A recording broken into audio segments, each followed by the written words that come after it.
ಇವತ್ತು ನಾನು evening ಸ್ನ್ಯಾಕ್ಸ್ಗೋಸ್ಕರ makhana snacks ಮಾಡ್ತಾಯಿದ್ದೀನಿ. ಮಖಾನಕ್ಕೆ ಖಾರ ಉಪ್ಪು ಹಾಕೋದು ಹೇಗೆ ಮಾಡೋದು ನೋಡೋಣ.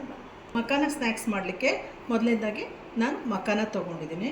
ಅದಕ್ಕೆ ಒಂದು 1/4 ಟೀ ಸ್ಪೂನಷ್ಟು ಅರಿಶಿನ ಬೇಕಾಗುತ್ತೆ, ಒಂದು ಸ್ಪೂನಷ್ಟು ಪೆಪ್ಪರು, ನಂತರ ಒಂದು 5ರಿಂದ 6 ಸ್ಪೂನು ತುಪ್ಪ ಬೇಕಾಗುತ್ತೆ, ಬ್ಲ್ಯಾಕ್ ಸಾಲ್ಟು ಒಂದು ಅರ್ಧ ಸ್ಪೂನು, ಮಾಮೂಲು ಸಾಲ್ಟು ಒಂದು ಅರ್ಧ ಸ್ಪೂನು, ಆಮೇಲೆ ಖಾರ ಪುಡಿ. ನೀವು ಖಾರದ ಪುಡಿ ಬೇಕಂದ್ರೆ ಖಾರದ ಪುಡಿ ಹಾಕ್ಕೋಬೋದು, ಇಲ್ಲಾಂದರೆ ಪೆಪ್ಪರ್ ಹಾಕ್ಕೋಬೋದು. ಇವೆರಡು ಆಪ್ಷನಲ್ಲು. ನಾನು ಒಂದು ಅರ್ಧಕ್ಕೆ ಪೆಪ್ಪರ್ ಹಾಕ್ಕೊಳ್ತೀನಿ, ಅರ್ಧಕ್ಕೆ ಖಾರದ ಪುಡಿ ಹಾಕ್ಕೊಳ್ತೀನಿ. ಈಗ ನನ್ನ ಮಖಾನನ ಒಂದು ಪೆಪ್ಪರ್ ಸ್ನ್ಯಾಕ್ಸ್ ಮಾಡ್ಕೊಳ್ತಾ ಇದ್ದೀನಿ, ಇನ್ನೊಂದು ಖಾರದ ಪುಡಿ, ಖಾರದ ಪುಡಿದು. ಸೊ ಇದಕ್ಕೆ ನಾನೀಗ ಏನು ಮಾಡ್ತಾಯಿದ್ದೀನಿ, ಗೀ ಹಾಕ್ಕೊಳ್ತಾ ಇದ್ದೀನಿ. ಮೊದಲನೇದಾಗಿ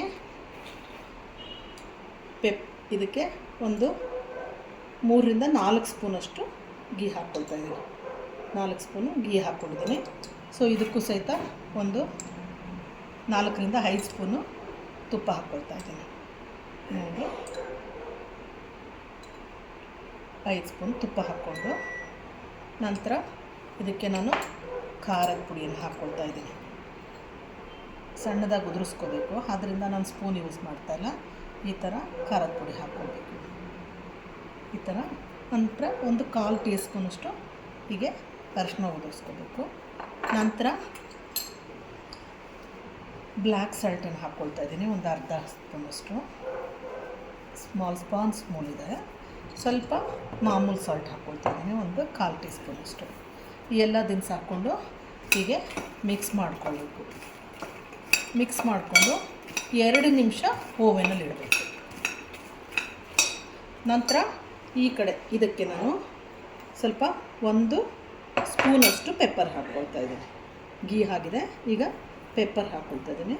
ನಂತರ ಒಂದು ಚಿಟಿಕೆಯಷ್ಟು ಅರಿಶಿನ ಹಾಕ್ಕೊಳ್ತಾ ಇದ್ದೀನಿ.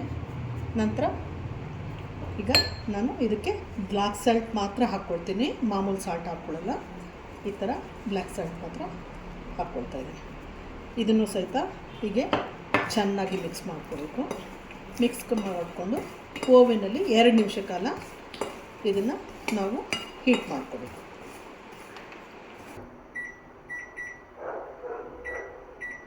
ಎರಡು ನಿಮಿಷ ಇಡ್ತಾ ಇದ್ದೀನಿ. ಈಗ ಪೆಪ್ಪರ್ ಮಖಾನ ಮತ್ತು ಖಾರ ಪುಡಿಯಿಂದ ಮಾಡಿರ್ತಾರೆ ಚಿಲ್ಲಿ ಮಖಾನ 2 ರೆಡಿ ಆಗಿದೆ. ಸೊ ನೀವು ಮನೇಲಿ ಇದೇ ಥರ ಮಾಡಿ ನೋಡಿ, ಟೇಸ್ಟ್ ನೋಡಿ, ಲೈಕ್ ಮಾಡಿ, ಶೇರ್ ಮಾಡಿ. Bye bye. Thank you.